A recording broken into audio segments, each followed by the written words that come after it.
So there. So there. So there. So there. Let me know your thoughts. So there. So there. So there. Let me know your thoughts. Why do you keep saying let us know your thoughts? Let me know your thoughts to me is a nice lead-in for So there. So there. Welcome to episode 75 of So there. I'm Tom Karamitis. And I'm Gary Doyle. I feel like we make the So there longer every time, Tom. Well, we have to fill the time, don't we? Yeah, I guess that's true. How are you doing? I'm doing well. I'm doing well. Yeah, excited that football season is kicking off. Just when summer starts to get a little boring, football's back. So, that's good for me. How about you? My God, Al, you just gotta love football. You know, the leaves turn brown and quarterbacks go down, and you just love it. My God. Now, was that Chris Collinsworth or Chris Collinsworth's son, who sounds exactly like him? Yeah. Interestingly enough, Chris Collinsworth's son does not look a whole lot like Chris Collinsworth. Maybe it's the goatee and the nice hairdo, but I don't know. Yeah. He's, I still don't understand his qualifications for the job other than being the son of Chris Collinsworth. I mean, is he like a football expert, or did he play in high school, a Pee Wee league or something? Yeah, I know. It's true. It's pure nepotism in action. But yes, I am looking forward to football as well. Nobody cares, but I made the first two picks correctly in my pool, so my pool's off to a good start. Life is good. So, Tom, as you know, we assess the terminal lack of imagination in the advertising industry in terms of using nouns as verbs, like let's summer, right? And yet it persists. You would think that with our, fatwa against this kind of thing that it would cease to exist, but it doesn't. And I saw one the other day that is the best one yet. It actually uses the client's name as a verb and a noun. It uses the client's name as a verb and a noun. Are you ready? Yeah, I can hardly wait. So you're familiar with Bosch appliances, the German? Yeah. Yeah, yes, Bosch. I have a dishwasher, yeah. Yeah, me too. They make great dishwashers. So I heard their new tagline is, when you Bosch, you feel like a Bosch. When you Bosch, you feel like a Bosch. You can just picture that. You can just picture them high-fiving each other when the copywriter presented that to them. Like, hey man, I know that everybody does like nouns as verbs, but we found a way to use your name as a verb and also as a noun. It's like, hey, it's like when you Bosch, you feel like a Bosch. And the client was like, this meeting's over, done, sold. And the clients and the writer's like, but wait, man, we got some ads to show. And he's like, no, don't need to see them. We're done. Thank you. I said, is there a way to get a third mention of Bosch in that line? When you Bosch, you feel like a Bosch and Bosch. Yeah, it's funny because the first part of it is the traditional noun as verb. But then, yeah, that end thing, I don't know what to make of that. You feel like a Bosch. Well, you get the play on words they're going for, right? You feel like a boss. Not. You feel like a boss. Oh, I didn't get that. Okay. Oh, yeah. Wow. Okay. You feel like a Bosch, meaning boss. Okay. You feel like a boss. You feel like a lush. Okay. All right. Well, When you use your dishwasher, you are bossing around your dishes. Boshing around your dishes. as opposed to when you use your dishwasher, you feel like a dishwasher, which is where I was going at first. Anyway, I thought that was particularly egregious. Interesting. If this is a further evolution of the noun as verb phenomenon, we'll have to find out. Right. That's a good one. Let's Cadillac. In the Cadillac of Cadillacs. Cadillac. There's four. There's four. Well, that works though, because Cadillac is kind of like Kleenex, right? It's a word that became just part of the vernacular, you know. So there.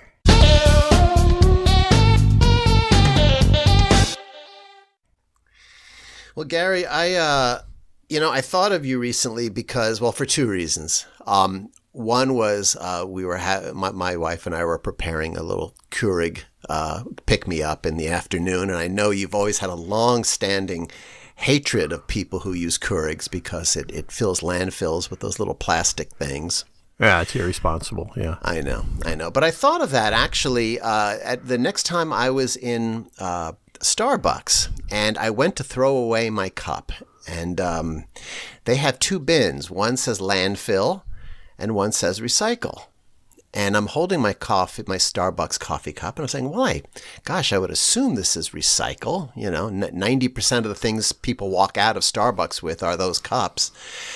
And then I looked in the bins, and both bins, landfill and recycle, both contained essentially everything was the same in both of them. Yeah. And it made me think that in the world of commercial recycling, like your local Starbucks or your McDonald's, people just throw stuff, I should say. They just throw their stuff in either one and most people don't really care. And I have trouble believing that there's some guy in the back of the store sorting through these bins and putting the proper things in each bin. Yeah. So I kind of came to the conclusion that I think commercial recycling is a total scam set up just to make people feel better that they're doing the right thing. Whoa. So there.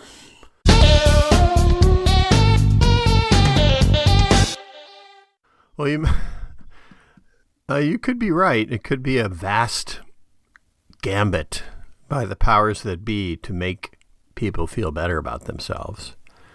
Starbucks already, I don't know if you noticed this with your cup, but they enraged their employees a few months back when there was this dictate from the CEO that they write on every cup a little message of affirmation like, "You're awesome."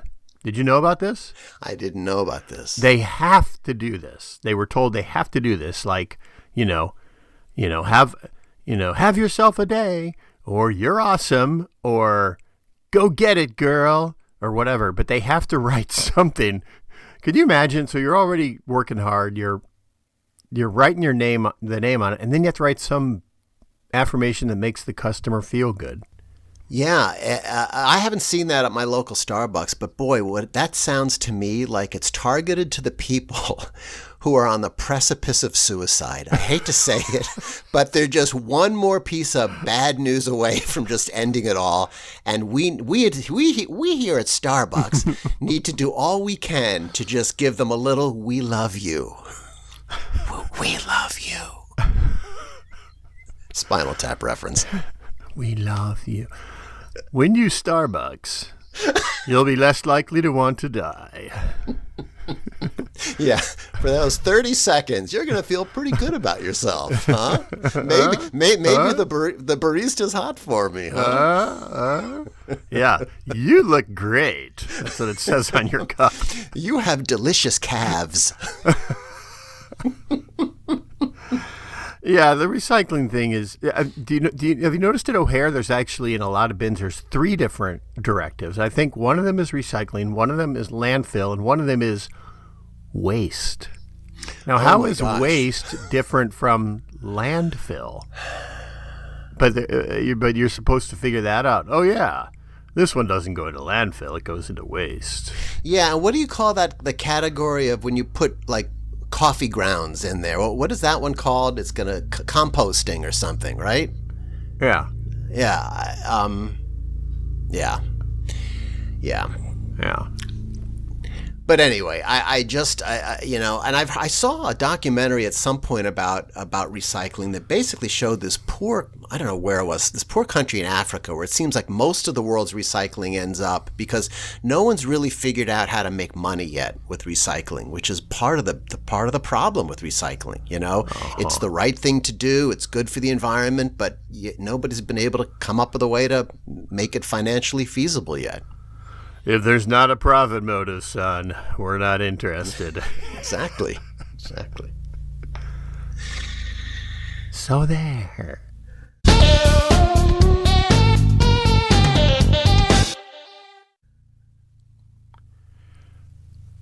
Tom, you're a Billy Joel fan, is that right?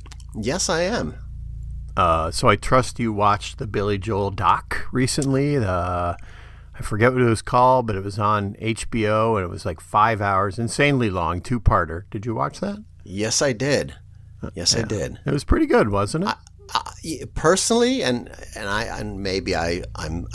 jaded and I haven't seen enough of them, but I thought, all things considered, it was the best music documentary that I had ever seen. Just from the standpoint of the number of guests they had on, it was just really well crafted. I agree with you that it was long, but I thought it was really well done. Yeah, very well done. And I like Billy Joel. Billy Joel was the first concert Gary Doyle saw as I believe, a 13 or 14-year-old. That was my first concert. But I was watching this documentary, and it was good, as you said. And I like a lot of his songs. But he was dissecting Piano Man, right? And, excuse me, and it struck me that the lyrics in Piano Man, some of them are a little strange.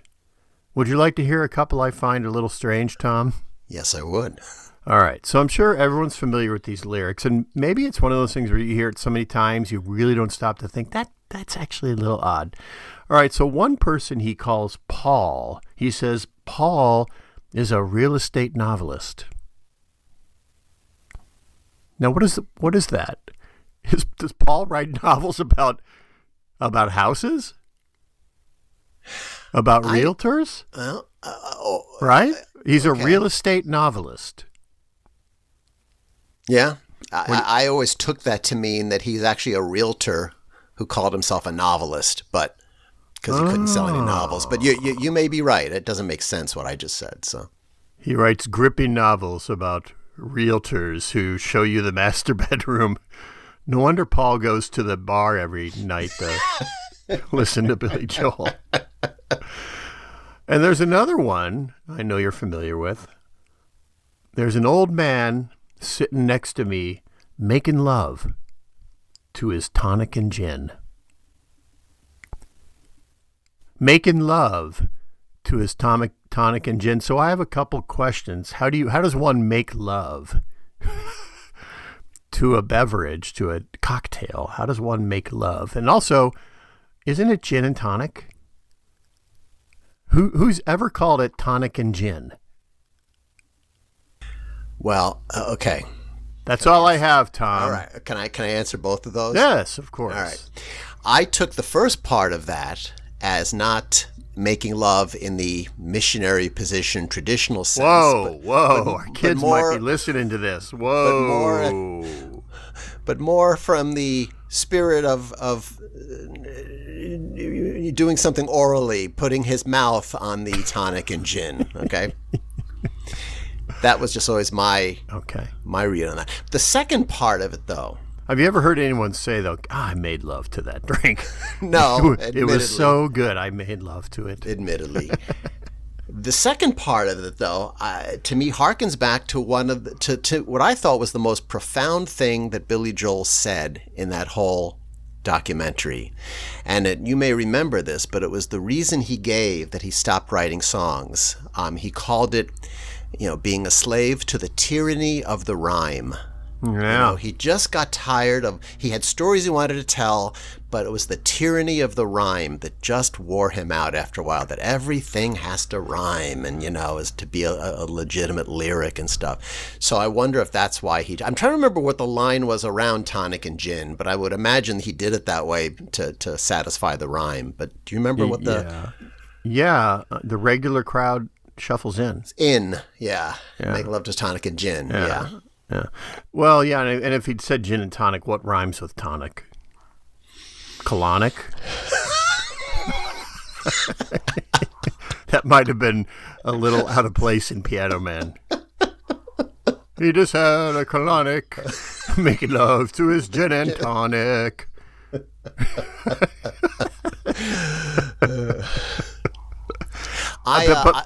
Yeah, go ahead. No, you got it. Well, I was just going to say, I wanted to close this by saying I was also, as I thought about the lyrics, I thought of a good line in that song, which is, they're sharing a drink they call loneliness, but it's better than drinking alone. Yeah. Huh? Very good line. It's a good one. A lot of praise in that documentary, very, very generous praise from Bruce Springsteen, who sounds like he, in a lot of ways, he really does admire Billy Joel. I never knew what their relationship was. The two leading singer-songwriters, you could add in Paul Simon, I guess, as well, from the New York area, New York, New Jersey, tri-state area.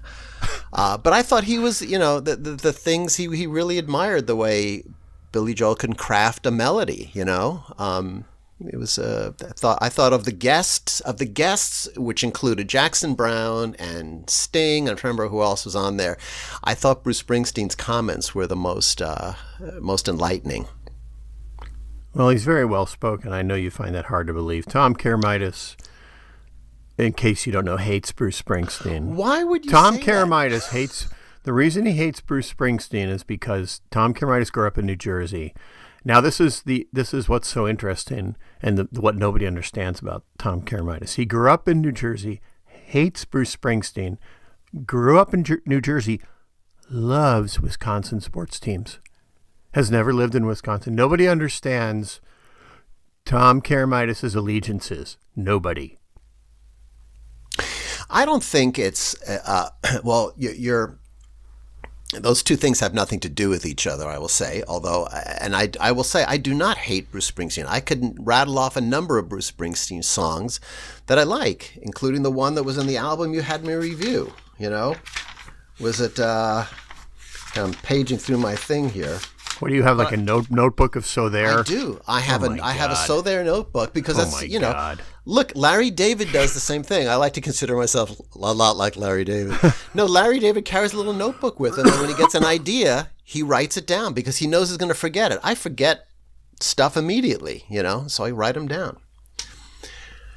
And I like Bruce Springsteen. I would not consider myself a Bruce Springsteen fan, but I respect his talent. You make fun of his 8-hour-long concerts. Well, that is the classic way to get under a Springsteen fan's skin is because they always come back from a concert talking about two things. At least this was in the 80s, and that was how long he played and how many encores there were. That seemed to be the two measurables that they would always want to talk about when they came home from the concert.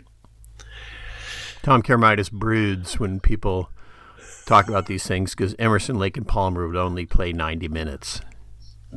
That's not true. But no, Bruce Springsteen. No, their songs are 90 minutes long. Oh, I think you meant the whole concert. Yeah. No, I did mean the whole concert, but I'm correcting myself. Actually, an Emerson, Lake and Palmer song might be 90 minutes alone. Yeah. And they'd play two of them, so there's your 3-hour concert. So. 82 minutes or a Keith Emerson keyboard solo. Rest in peace. So there.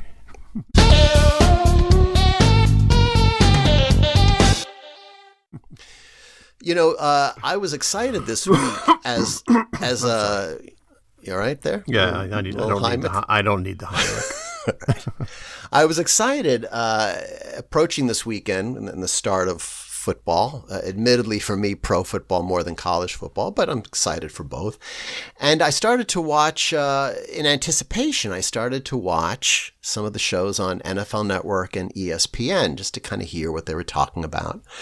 And it occurred to me once again, I don't understand the constant yelling that fills these shows, that these guys, the Stephen A. Smiths and all these other guys get there, and all they do is shout over each other like it's some kind of drunken guy card beer party or something. I just don't get it, because I'm worn out after about 5-10 minutes listening to the stuff. I just can't deal with it.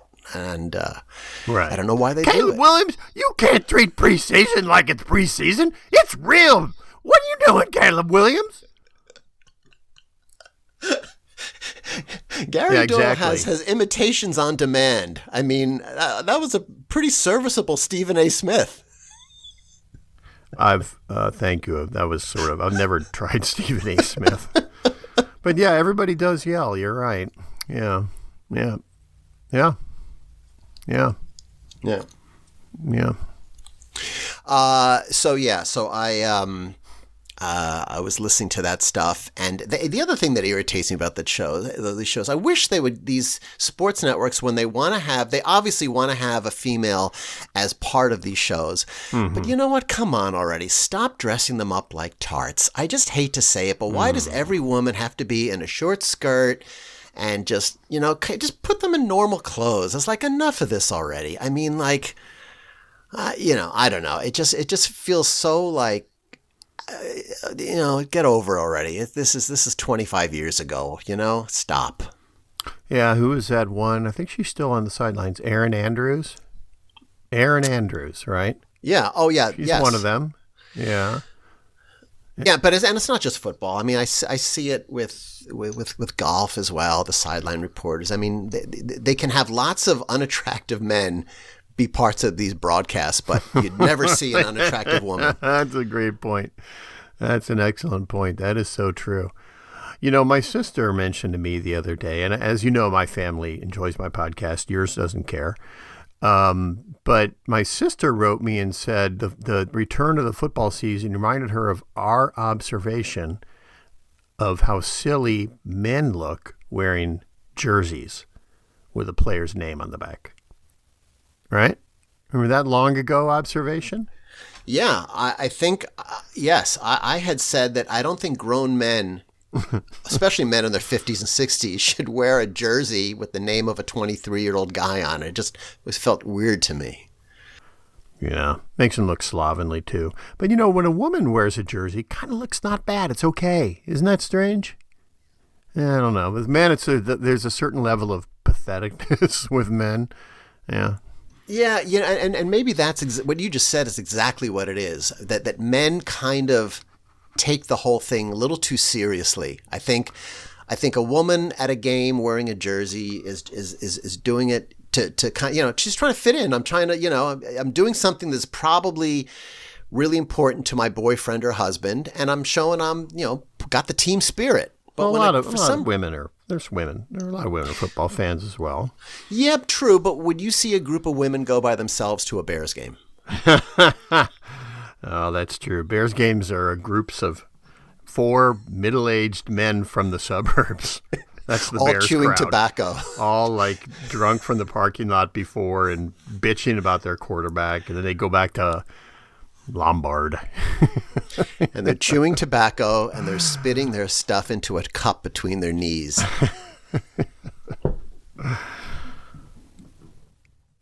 So there.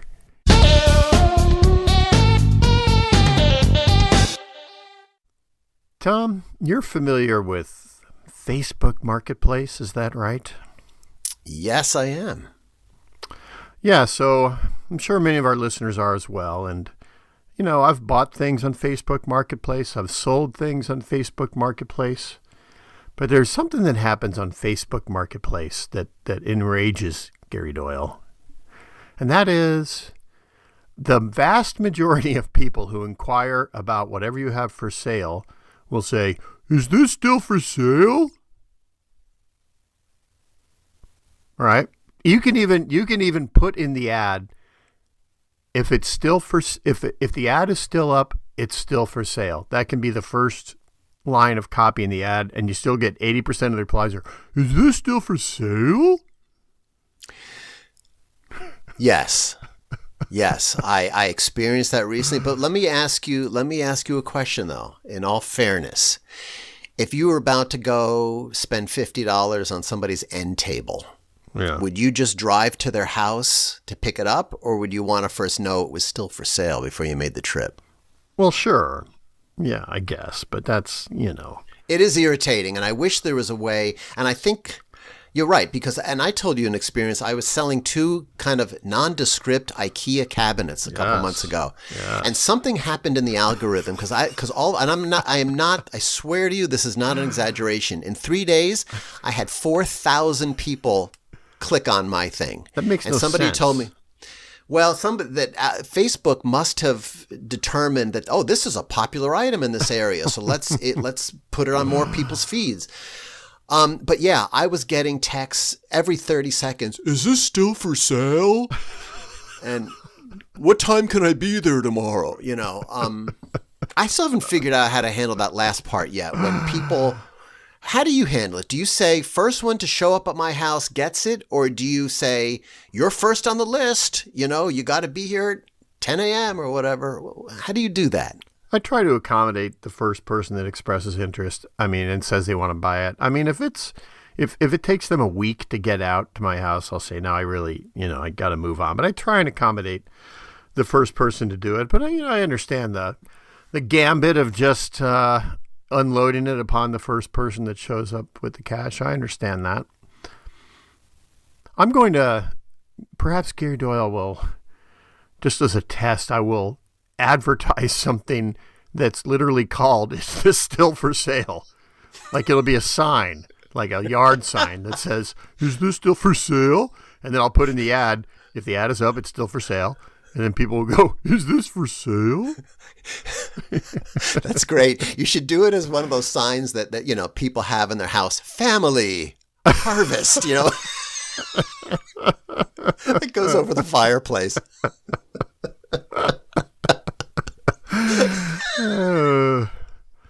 Oh, man. So there.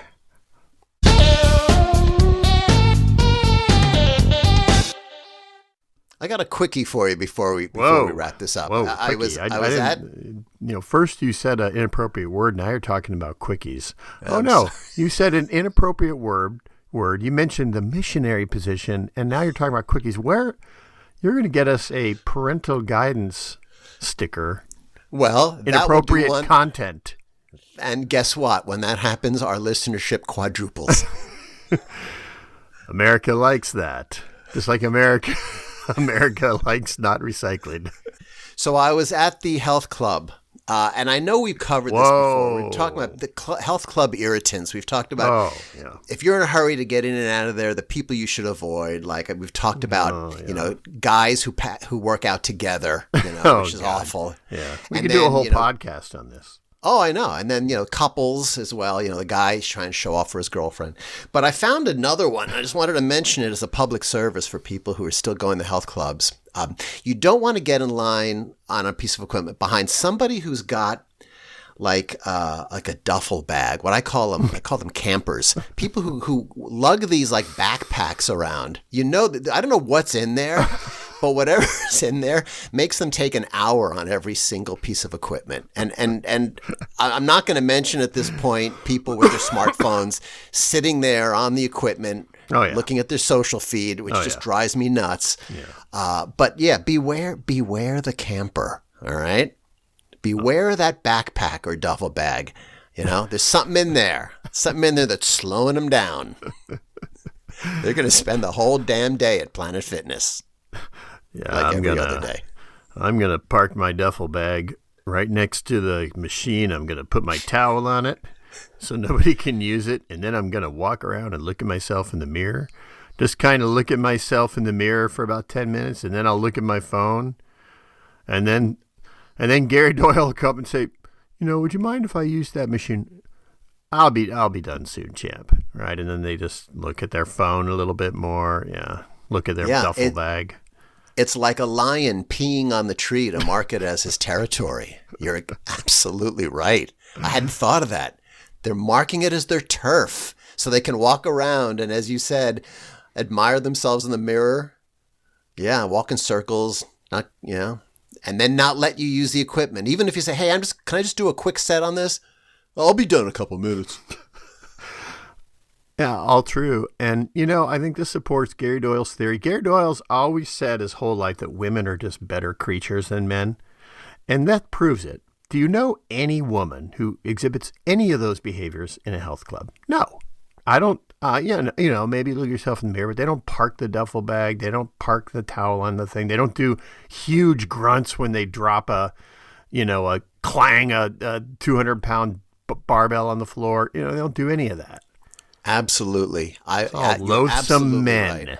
Yeah, it's a man thing. A woman goes to the health club, does her stuff, gets in and out, boom, But a guy, it's like, I don't know if it's just a pose-a-thon or it's just a way. I don't know what it is. But yeah, you're absolutely right. I hadn't thought of that. Maybe we'll get letters at SoThere@yahoo.com from women saying thank you for seeing us, or perhaps enraged letters from males who go to gyms, right? And say, hey man, my protein powder is in that duffel bag, man. I think this has been a very female-friendly podcast. I think my dissertation about women on the sports shows not being treated like eye candy anymore. I think we've shown something today. I think we've grown a little bit. Tom Karamitis and Gary Doyle love and respect women. So there.